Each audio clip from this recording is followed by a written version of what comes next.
This week on No Limits Fishing. This is Cameron Sebastian with Coastal Scuba.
Welcome to another week of No Limits Fishing.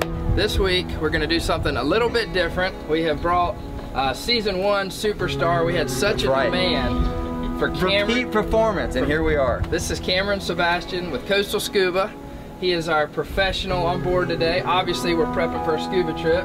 We have my lovely wife, Captain Amy, who is going to be diving with myself. And we also have super duper insured captain and guide, Captain Jacob Frick. And Jacob's job today is to be our top man, which kind of gets us into safety. Before we get into the whole thing, we want to be safe, and we never get out of the boat without having someone in the boat, right? Gotta have somebody on the surface at all times. What is the worst case scenario when you come to the top?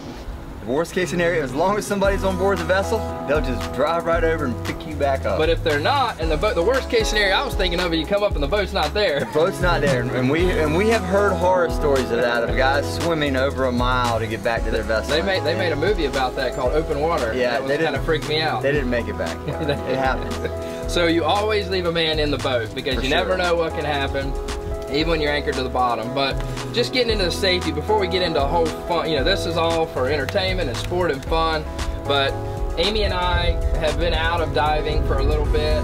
We did quite a bit a few years ago with you, and just for whatever reasons, life and kids and work. That stuff always ruins all the fun. It gets in the way, but we want to get back into it. And you know, I've always said, if you don't know what you're doing for good, especially something this dangerous, get with somebody who does. And that's why that's true. I like to dive with Cameron, because he is a true professional. We went over to your business in North Myrtle Beach, Coastal Scuba. You've got a swimming pool there where we can put all of our gear on, we put all of our tanks on, everything together, and sort of, you simulate it, actually diving, you know, being sure we remember what plugs into where. And then we get in the pool and sort of go through what were some of the things. We went through a big safety check with you. But the biggest thing is, anybody who's been out of the water for a long time, you know, at the end of the day, you are going into a foreign environment on life support equipment. So you've got to be comfortable. And should the unexpected happen, you've got to be able to respond relatively quickly, cool under fire without making mistakes. So once you hit the water to do a refresher, we go over some of the basic skills. What happens if your mast floods? What happens if you get tangled up and you got to take your BCD off and put it back on? What happens if your regulator comes out? So we just refresh and make sure that all those basic skills are right there and not going to be an issue if you should have any problems under the water. Yeah, I would say my experience with this is it's the ability, you know, when you're down there underwater, and for us, you know, we're diving at some depth, 80+ foot of water, 100 foot, that you know, you have to be, number one, you've got to have the mindset to be prepared for a problem, that you have to keep your head on, and then you've got to know. Cool under fire is crucial underwater. It really is, because when you have a problem and you're down there, you can't freak out. There's no panic time. You have to solve your problem and deal with the situation, or you make your problem bigger. Correct. For 100%. Yeah. So just talking about, I'd like to show some of the equipment that we're using today. So this is probably number one, right? Tell me about this piece of equipment. What that is, that's your buoyancy control device. So this device right here actually has the big 60, 70 pound tanks attached to the back of it. Right in here, and it allows you to control your buoyancy. You can make yourself float easily on the surface, and underwater you can adjust your buoyancy. So literally, even with a 65 pound tank on, it's absolutely weightless, and you can maneuver as free as you want to under the water. And it's also used for storage. You can store items in it, extra spear tips, things of that nature, and safety devices like an air sauce or an air tube. If you come up and the boat is away from you, you can inflate that, and then the boat has more to see you with, so they can come over and pick you up. Yeah, I mean this is the base equipment on the boat, and this just goes. You know, you wear it like a vest, and then it straps right around your waist like this. Your tank's on your back. And then this right here allows you to control how much air goes in the vest. That's how you control your air in and out. Yeah, and for fat boys like myself, we have to put weight in the pockets. You know, some people float more, some people float less. That is true. That is true. Everyone finds their own. So everybody's got a little different buoyancy. Next piece of equipment. This is your regulator, correct? Correct. Regulator system, which is mucho importante. So basically, you got the first stage on the regulator, and this part hooks up to the tank. Right. All right, and it breaks the pressure down from the tank pressure to a breathable amount where it comes out in your mouthpiece, so you can breathe on it. Right. And it delivers air at a steady pressure every time you breathe. It's almost just as easy as breathing on land. That's right. So, and then in this little thing right here, this is a crucial. I actually don't have all mine together, but there's a computer, actually a dive computer that goes here. I've got mine out right now. Right. And that, as you know, I mean, is crucial. It tells you actually how much bottom time, right, that you have. It control, like you hear about people getting to bends. Correct. Staying on the bottom too long and such. So the computer, what are the things mainly that we look for as far as the amount of time and which measuring? The biggest stuff for safety in regards to the computer tells you how much bottom time to the second that you have left at that depth. And as your time elapses and your time's getting shorter, you have to leave that depth and move up to a shallower depth to continue to have time, or you're going to form too much nitrogen in your system, which can cause problems when you come up to the surface. That gets to a point about our diving gear, what we're using. We're actually diving what's called nitrox, right? And it's different than just breathing pure air. What's the difference there? The difference is you're elevating your oxygen concentration and you're reducing basically your nitrogen intake. So anytime you take the nitrogen out of the equation, you get more bottom time. So with the use of nitrox, we're picking up 35, 40% more bottom time because we're using a nitrox mixture instead of a regular air mixture. So we get more bottom time by using nitrox. But certainly the computer then, actually I know you plug into the computer what concentration of nitrox you have in it, and then it does all the math, and no matter, depending how deep you are, it knows how deep you are and how long you've been there. I mean, I remember watching it, gives you a countdown, you know, how long. When that thing gets to less than 5 minutes, that's usually when we kind of signal. We need to start heading up. Yeah, we start looking at each other, we kind of get near each other, we say, you know, 5 minutes, and then, you know, maybe we'll see something else we get to grab, but we quickly want to, you know, begin to start coming up. And then the ascent, you know, everybody watches the movies where somebody gets spooked on the bottom, you know, and then they go nuts and they swim straight to the top, and then they not good at all. So yeah, what about coming up? So the ascent rate, you can use it on the computer, it's basically 60 feet a minute on the way up, which is really, really slow. So the computer gives you an audible alarm if you start to crest past that ascent rate. So you'll slow it down, take your time, and make sure you're coming up in the proper fashion, because it's much better for your body to come up slower and let those nitrogen bubbles escape naturally. Yeah, so if you actually stay down past your computer time, that's when you go into what's called decompression time, and that's when you're forced. You can't come straight to the surface anymore. You have to stay at a certain depth for a certain period of time to make sure those nitrogen bubbles in your system are cleaned out before you come to the surface, or else the onset of decompression sickness is probable. That's right. So I remember when we go down, we never want to be, we always try to stop before it signals us decompression time, just so we are uber safe.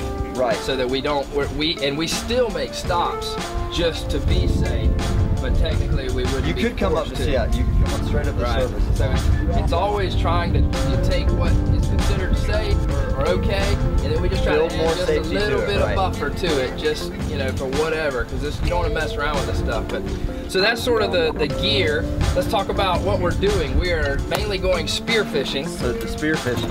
And these are our equipments. This is our spear gun here. As you can tell, it's a lethal weapon.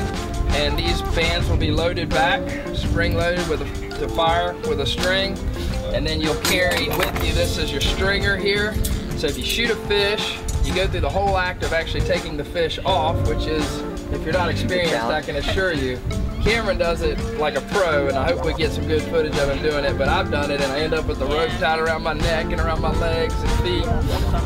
And then this thing right here is a lobster bag, and that is Amy's and my main motivation for this mission is we are lobster people. So and there are some big lobster out here, and hopefully monster lobsters off the coast of North and South Carolina. Hopefully we're going to get to see some of those. So we're going to go out, you're thinking maybe around 100 foot of water or so? 115 feet. Okay. It's a good area where we usually are pretty productive with the grouper, hogfish, and the lobster. Yeah, so those are our three species, grouper, hogfish, and lobster.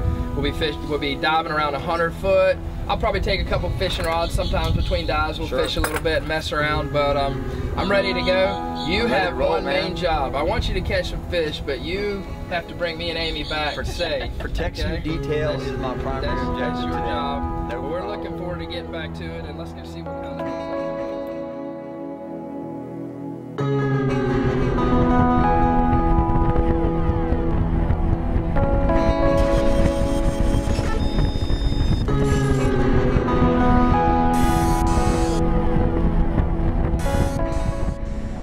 This is the GoPro cam. We had to leave our super cameraman Chris on the dock today, but we're out here trying to do some on-the-scene footage. We are at our spot. We're about 48 miles from Shallotte Inlet, and we're in about 105 feet of water. We're sitting over top of some rocky bottom and ledges. Not a massive structure, just small structures. What we're looking for, areas that maybe haven't been hit before. That's always what we look for. So we're gonna get all our gear on and get ready to go fishing. No Limits Fishing is brought to you by... There's no better place than the one you call home. It's where memories are made and futures are planned. Doesn't your home deserve the right protection?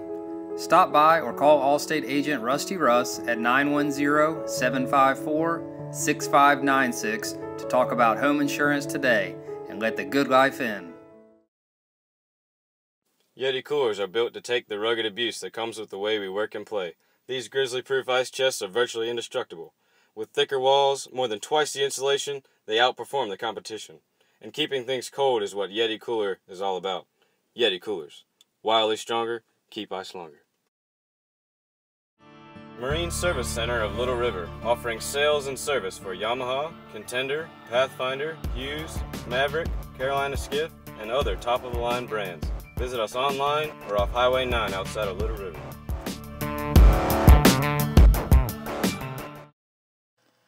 Fulford Heating and AC is a third-generation family-owned company going on our 40th year servicing Brunswick County. We have been voted Brunswick County's best HVAC company 5 years running and tops in customer service. Fulford Heating and AC has been selling warmer winters and cool summers since 1974. Now, back to more No Limits Fishing.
no fish biting up top. Pull that one. 3 nice. Hold that thing up right there. So tell us about that dive right there. We didn't get to go down with you. So small ledge, not a whole lot of bait fish or anything like that, but there were 3 nice scamps. They came up, and only 1 or 2 of those are still down there. And we did have some malfunctions on the line. Thank you, Miss Amy, for telling me the line was no good, because it was no good and it broke after the first shot. So we had to do in-water repairs to make it happen. Okay. Pretty fish, pretty fish. No Limits Fishing is brought to you by... There's no better place than the one you call home. It's where memories are made and futures are planned. Doesn't your home deserve the right protection? Stop by or call Allstate agent Rusty Russ at 910-754-6596 to talk about home insurance today and let the good life in. As a business owner, it's important for you to understand what you're making and what you're spending. At First Bank, we believe education is key to any financial endeavor, and we pride ourselves in collaborating with businesses. Visit localfirstbank.com or stop by a branch for a free business banking review. Member FDIC, Equal Housing Lender. Marine Service Center of Little River, offering sales and service for Yamaha, Contender, Pathfinder, Hughes, Maverick, Carolina Skiff, and other top-of-the-line brands. Visit us online or off Highway 9 outside of Little River.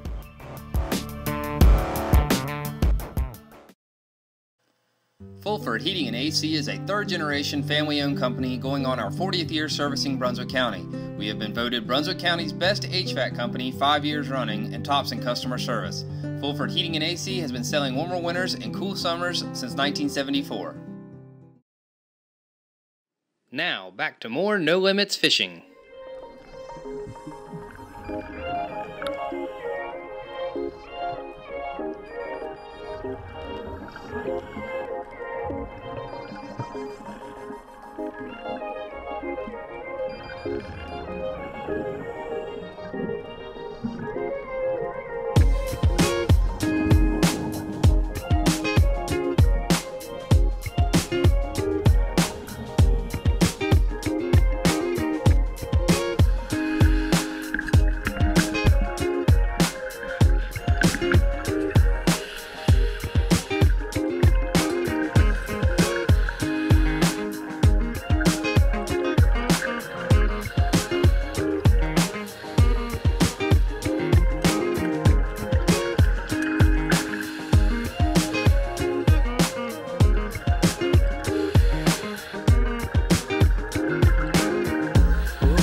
Bad Dive. These are one of the nice hogfish we have off the Carolina coastline. They go upwards about 25, 26 pounds. The big ones, this one's probably around 14 pounds. But a nice, really, really good eating fish. They'll be on one of the local menus, I'm sure, shortly.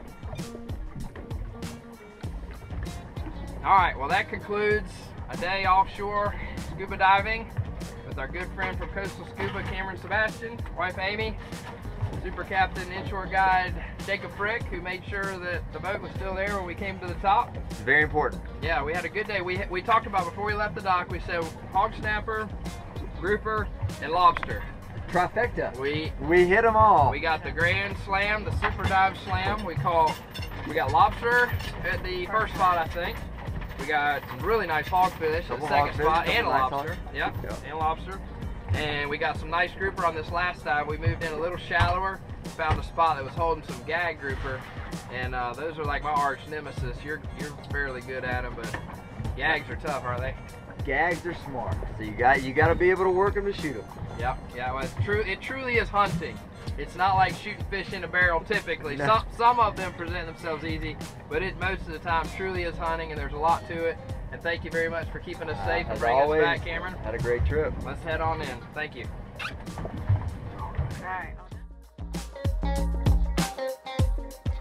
Another fishing adventure, another one I missed. Right. I hate it.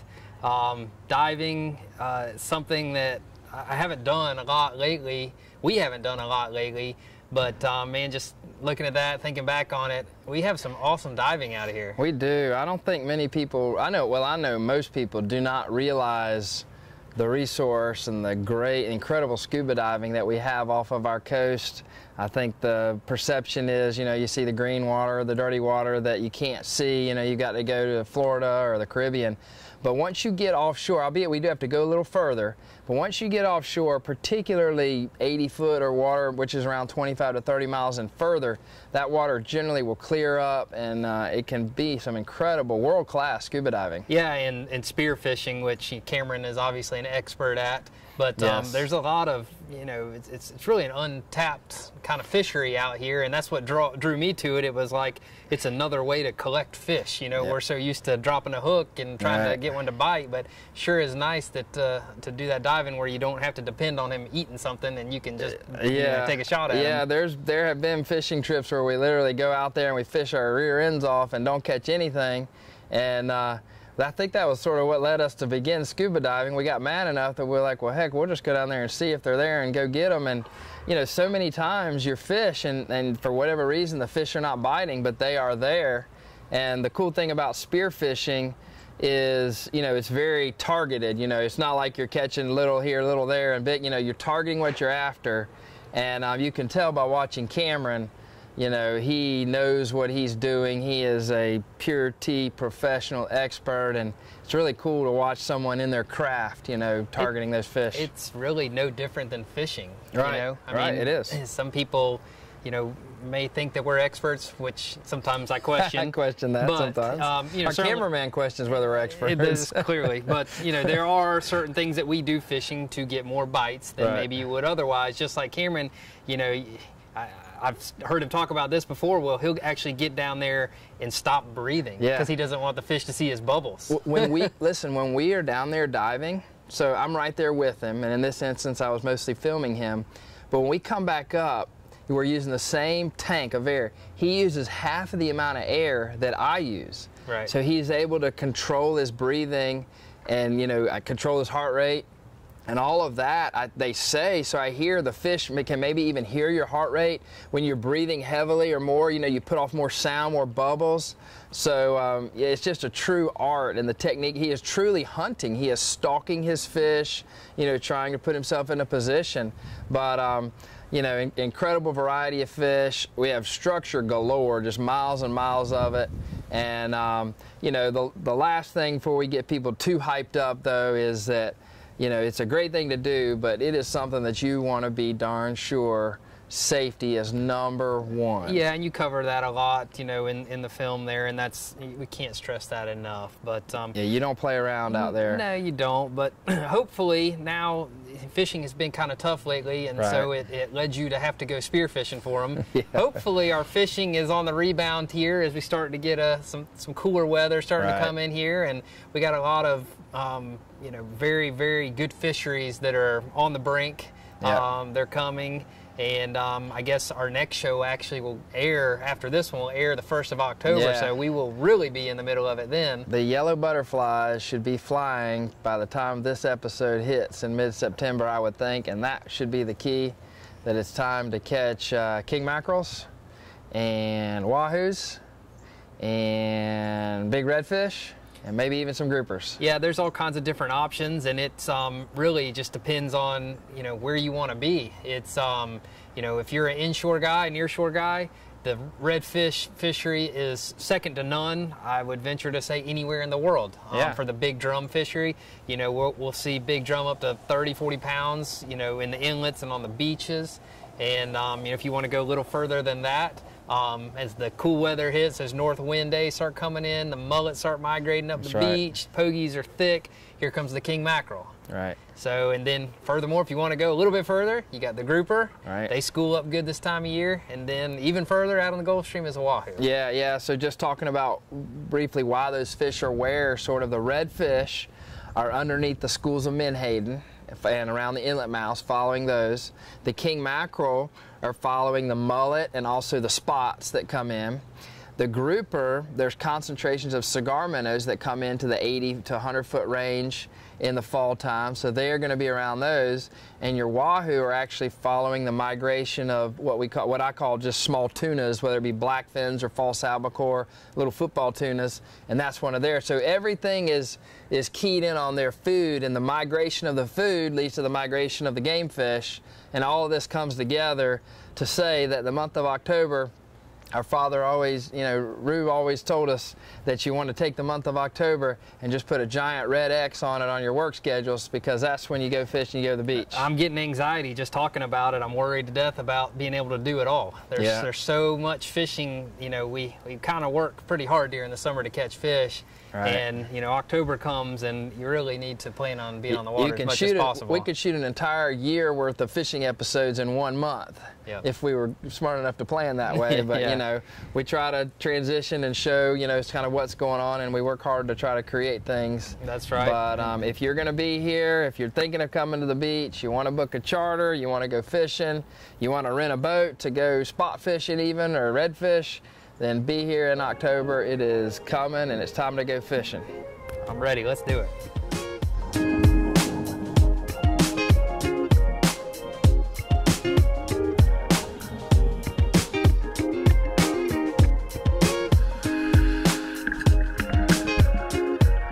Trojan Football is back on ATMC TV.